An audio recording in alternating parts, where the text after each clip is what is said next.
Hi, and welcome to this month's Plated Up Kentucky Proud recipe segment. My name is Kelly Burgess, your Family Consumer Sciences Extension Agent with the University of Kentucky in Allen County. We are making today a lovely summer recipe called Tomato Zucchini Herb Bake. And I'm going to go ahead and get started because it takes a little while. So I'm going to go ahead and add 2 tablespoons of olive oil into our pan. I've already had this heated up on about medium heat level.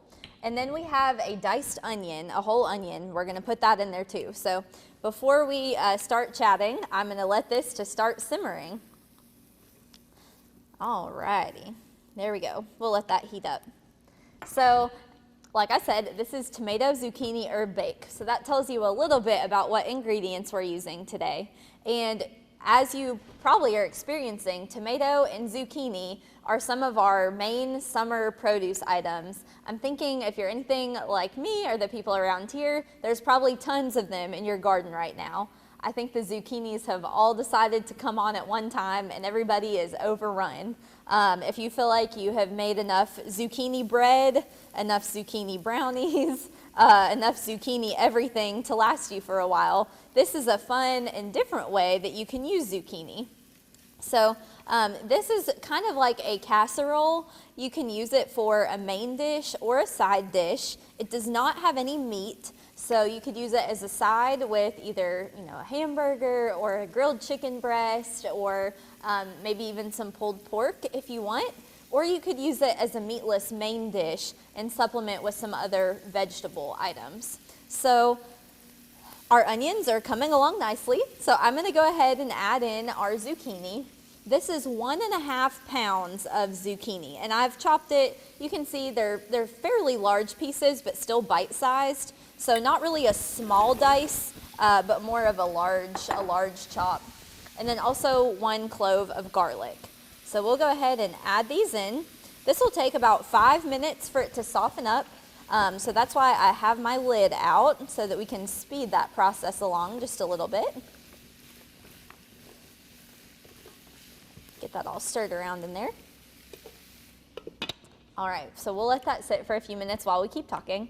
So that zucchini was, I would consider it a large zucchini. It was probably about 10 inches and about 2.5 inches in diameter. So generally, that's a little bit larger than what a zucchini that you would like to select. But as we all know, it's very easy for them to get very large in your home garden very quickly. So it's not uncommon to find those large zucchinis. But those are the ones that are better cooked in a dish like this or grated up and added to even something like a tomato sauce. You can use grated zucchini as a thickener, and it adds, of course, all of that good nutrition to your sauce as well.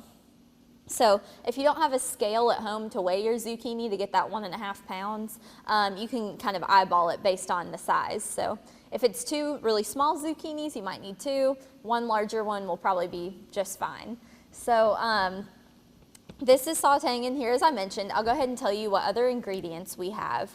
We have 1 cup of cooked long grain brown rice. So I went ahead and prepared that in advance. You can do that too to make this a little quicker. We also have tomatoes. So I have 1 chopped already. We're going to be chopping another one while we're on. We have 2 cups of mozzarella cheese.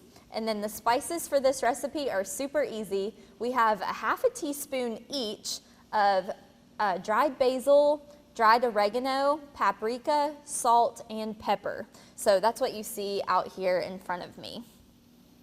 So I mentioned the nutrition benefits of zucchini.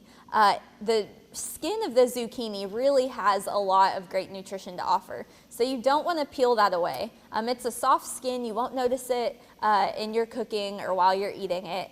And it has several different nutrients that can really help your body stay healthy. It even has manganese, which is a mineral that we don't hear as much about, but it does contribute to good bone health as well as reducing the risk for heart disease. So that's a good motivation to not peel your zucchini. And let's go ahead and give this a quick little stir. It's coming along very nicely. Looks good. Okay. We'll let that on for just a few more minutes, and I'm going to go ahead and slice up our tomato. So your tomato is also going to be diced, and we are actually going to be removing the seeds from our tomato.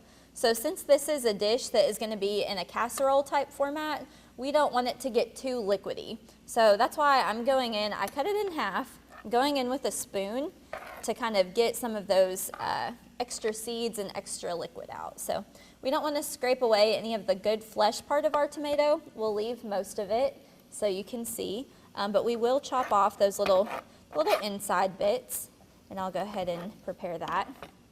And tomatoes also have, they also have a lot of nutrition benefits to offer you.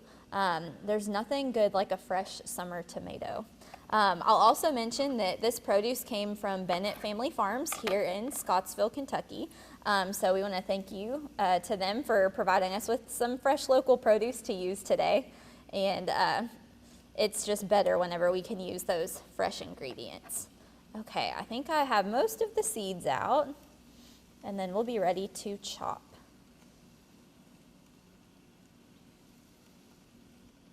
All right. So tomatoes also offer us a lot of nutrition.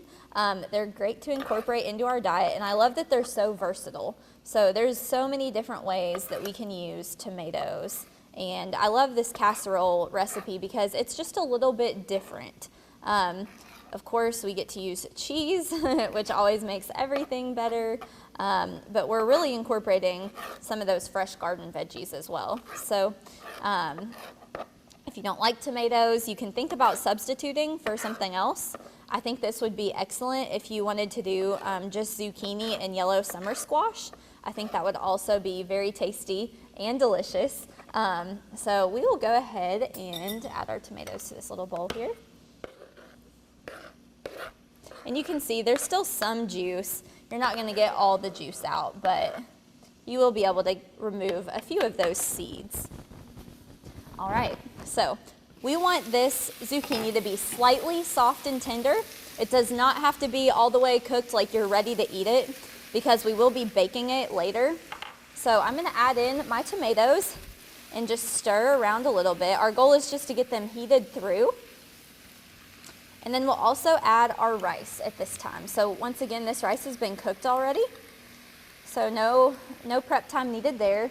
I actually used the quick 1-minute rice. Since I knew that it was going to be cooked in with the rest of a recipe, I didn't want to spend too much time waiting on an hour for rice to cook. So you're welcome to do that. If you're making this on a weeknight, you can even prepare your rice the night before, and that'll take care of that right away. Okay, lastly, let's mix in our spices. So we have our basil. Once again, it's a ½ teaspoon of each item. Paprika.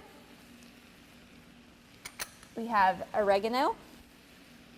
And then I like to mix my salt and pepper together, so we have a ½ teaspoon each of salt and pepper in here.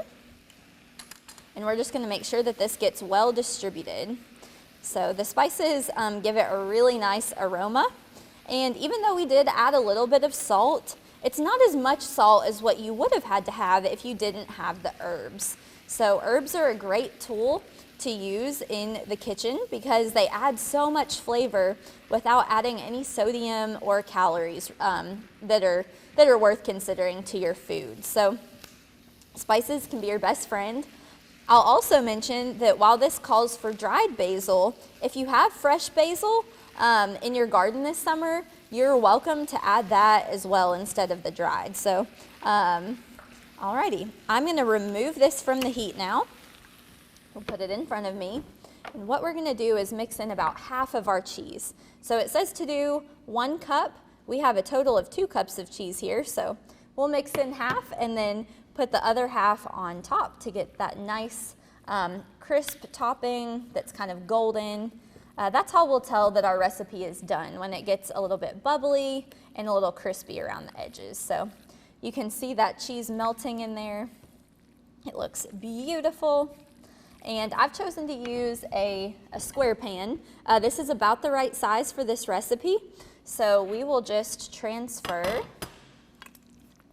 our ingredients into our greased baking dish. So I have greased that already. Didn't mention that. And I've preheated my oven also to 350 degrees. So I've had that going on in the background. It is ready to go. And so you can see, you can just kind of distribute it out. You really want your rice and your veggies to be mixed at a good ratio. You don't want all your zucchini to be in one spot and all of your rice to be in another spot in your dish. So just go ahead and make sure, if it's not well mixed already, that you do that at this point.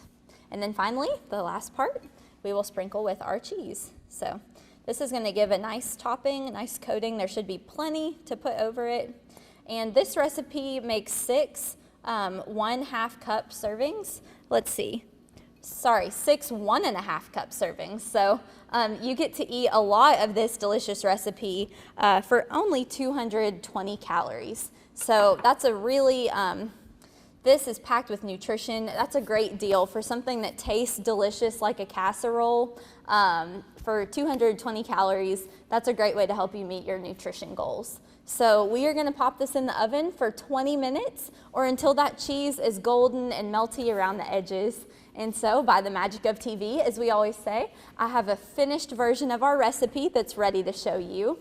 And if you are interested in trying this recipe, if you need to use up some of those tomatoes and zucchini, you can find it in a few ways. You can email barry.hyatt@nctc.com, or you can search plateitup.ca.uky.edu, or check out Plate It Up Kentucky Proud on Facebook for this recipe and many others. So once again, thank you so much for tuning in today, and we look forward to seeing you next month.